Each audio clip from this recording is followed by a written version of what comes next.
우리가 하나님의 아들 됐다는 것과 예수님의 아들됨이 근본적으로 다르다는 얘기입니다. 우리가 이제 전에도 이제 여러분들 교리를 배워서 기억하시겠지만, 우리가 하나님의 자녀가 됐다는 것은 우리는 뭐죠? 입양된 자녀입니다. 그렇죠? 우리는 참 아들이 아니죠. 그렇죠? 우리는 완전히 유전적으로 완전히 다른 그냥 입양된 자녀입니다. 근데 예수님은 어떤 분이시죠? 예수님은 하나님의 직접 낳으신 아들이라고 얘기합니다. 성부께서 낳으신 아들. 그래서 본질적으로 우리와 다른 독특한 상태임을 얘기합니다.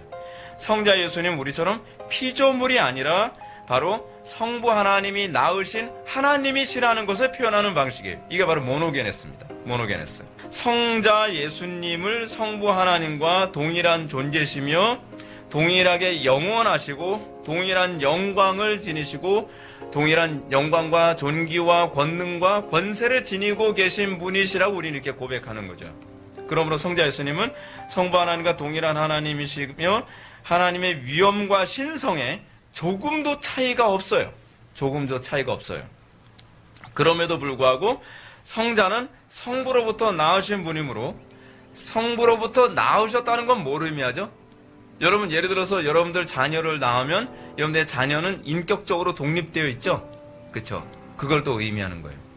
성자께서는 성부와 인격적으로 독립되어져 있다는 것을 우리들에게 얘기해 주고자 하시는 거죠. 근데 그분의 어떤 본질은 신성이라는 차원에서 성부와 아무 차이가 없다는 거죠. 요한 1서 5장 20절 말씀 보면 예수 그리스도는 뭐라고요? 참 하나님이시다 라고 이렇게 얘기하죠. 우리가 예수님을 뭐라고 고백해야 돼요? 참 하나님이시라고 고백해야 되는 겁니다. 이 고백은 신자가 예수님을 성부 하나님의 아들이시며 동시에 성부 하나님과 하나의 본체를 이루신다고 고백하라는 얘기예요. 때문에 예수님은 빌립이 아버지 하나님을 보여달라고 하니까 예수님이 뭐라고 말씀하십니까? 나를 본즉 아버지를 보았느니라 라고 이렇게 말씀하시는 거죠. 그러니까 나를 본즉 아버지를 보았다. 그 얘기 무슨 얘기예요? 비슷하다는 얘기가 아니에요. 성자와 성부는 같다는 거예요. 동일하다는 거예요. 동일하다. 그래서 나를 본즉 아버지가 대충 이럴 거라고 추론할 수 있어. 그 얘기가 아니죠. 예수님을 보면 그냥 아버지를 본 거예요. 그러니까 예수님은 동시에 어떤 분이죠? 인격적으로 독립됐는데 예수님은 아버지를 드러내신다고 얘기하죠. 근데 이제 문제가 뭐냐면 그 전달하시는 그 그리스도께서 사람이어야만 초월하신 하나님, 우리와 동떨어져 살아계신다는 얘기예요.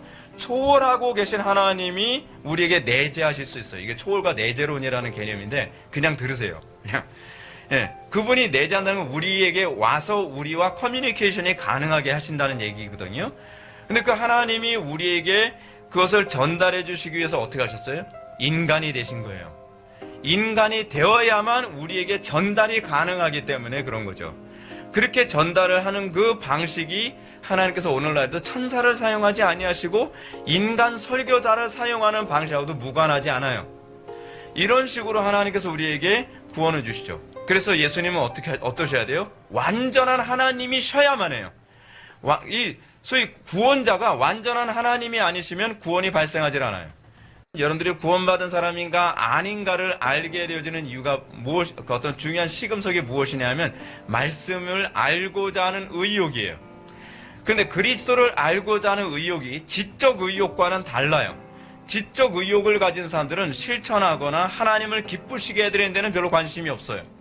근데 복음을 통해서 구원받은 사람은 그분을 기쁘시게 해드리고 그분과 인격적으로 교제하고 그분의 뜻대로 살고 싶어서 알고자 해요. 그런 현상이 나타나요.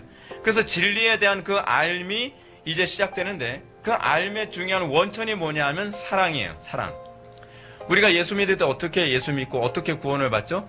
하나님의 사랑이 우리의 마음에 부음바 됨을 통해서죠. 로마서 5장 5절 말씀이죠. 우리에게 주신 성령으로 말미암아 하나님의 사랑이 우리 마음에 부음바 되었다. 우리가 구원받았다라고 하는 것은 무슨 얘기냐면 이제 비로소 하나님을 사랑하게 됐다는 거예요. 요한복음 18장에 이제 가룟 유다가 예수님을 파는 장면이 나옵니다. 군대와 대제사장과 바리새인들이 몰려와서 예수님을 붙잡으려고 오죠. 그러니까 예수님께서 그들을 보면서 이렇게 말씀하십니다. 누구를 찾느냐? 라고 얘기하니까 나사렛 예수라 라고 하니까 예수님이 뭐라 말씀하시죠? Yes, I am. 그렇게 얘기해요. 나다. 근데 제가 지금 농담을 하는 소리가 아니라 진짜 예수님이 I am 그렇게 얘기하셨단 말이에요. I am. 근데 이 I am이 히브리어로 여호와예요. 그러니까 여호와 하나님의 성어로 사용한 거예요. 그래서 Yes, I am 딱 얘기하니까 사람들에게 어떤 현상이 나타납니까? 그들이 물러가서 땅에 엎드러지는지라. 하나님의 성호가 선포되니까 피조물들이 그냥 다 굴복하게 되어지고 뒤로 낮아빠지게 되는 그런 현상이 나타나는 거죠. 그래서 요한이 요한복음 18장에 그 부분을 언급하고 있는 겁니다. 근데 사도들이 그걸 전했어요. 예수가 바로 구약의 여호와시다. 우리가 전해야 되는 것 또한 그거죠. 예수님은 선지자가 아니에요. 예수님은 좀 괜찮은 그런 어떤 메신저가 아니란 말이에요. 예수님은 여호와 하나님이시다. 그것이 사도들의 중요한 메시지였어요. 전도의 그 중요한 핵심이죠. 그리고 그렇기 때문에 예수님만이 유일한 길이요 진리요 생명이라고 얘기하는 거죠. 자, 근데 이것도 굉장히 흥미로운 표현이에요. 여러분 구약에서 여호와 하나님이 당신을 계시하는 방식이 있죠. 여호와 니시, 여호와 라파, 여호와 샬롬 이런 표현이 나오죠. 여호와는 깃발이시다. 여호와는 평강이시다. 여호와는 치유자시다. 근데 이 어법을 예수님이 그대로 사용하시죠. 뭐라고요? 내가 길이다.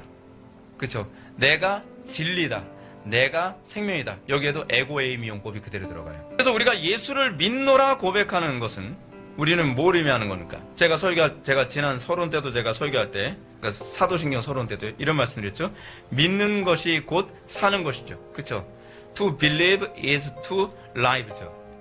분명히 그리스도께 대한 고백의 내용은 중요합니다. 그러나 그 고백의 내용이 우리에게 아무런 영향을 끼치지 못한다고 한다면 여러분들은 믿고 있는 것이 아닙니다. 그냥 참고사항인 거예요. 참고사항.